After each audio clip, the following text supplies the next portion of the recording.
Tonight, thousands showed up for a rally in East Austin hosted by some well-known Democrats and lawmakers pushing against efforts to redraw the Texas congressional district map. Now, this comes as the House and Senate redistricting committees are ramping up their work. KVUE's Daniel Perot is live at the Delco Center, where that event just wrapped up a short time ago. Daniel?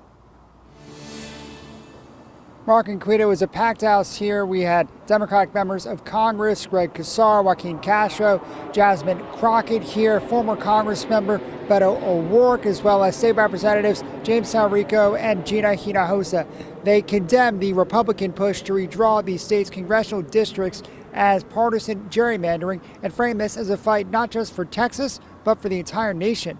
President Donald Trump wants them to create at least 5 more Republican seats in the United States House of Representatives. About 3,000 people were in the crowd for tonight's rally, about 15 months out from the midterm elections. Democrats look to energize their supporters as they prepare for this fight over redistricting.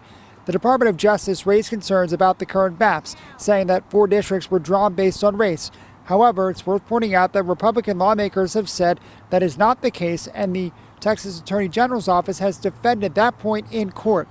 Representative Greg Casar, who represents Austin, says that he knows the redistricting push could very well wipe his district off the map, but he says he's not scared. Guys, this is the fight of our lives. We're not going to let Donald Trump take our voices.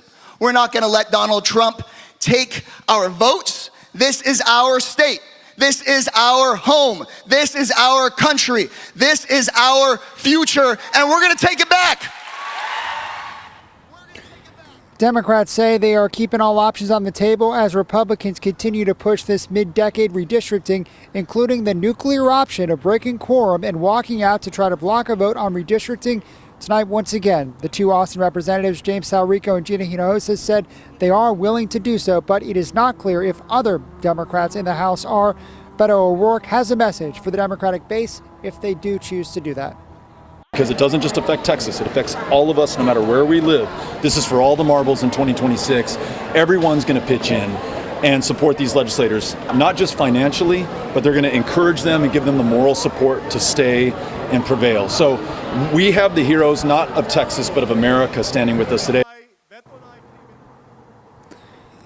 This was the latest in a string of town halls that Beto O'Rourke has held across the state. It is interesting to see this group of Democrats together on the stage because O'Rourke, Talarico, and Representative Joaquin Castro have all expressed interest in running for John Cornyn's Senate seat. All 3 have not officially said what their plans are for 2026. Former Congressman Colin Allred is already vying for that Democratic nomination for Senate. So far, neither the House or Senate have put forward any officially new proposed plans. The redistricting committees in both chambers are holding hearings tomorrow. The House committee is holding an in-person hearing down in Houston, while the Senate committee is holding a virtual hearing, though the deadline has already passed to register to testify at that virtual hearing.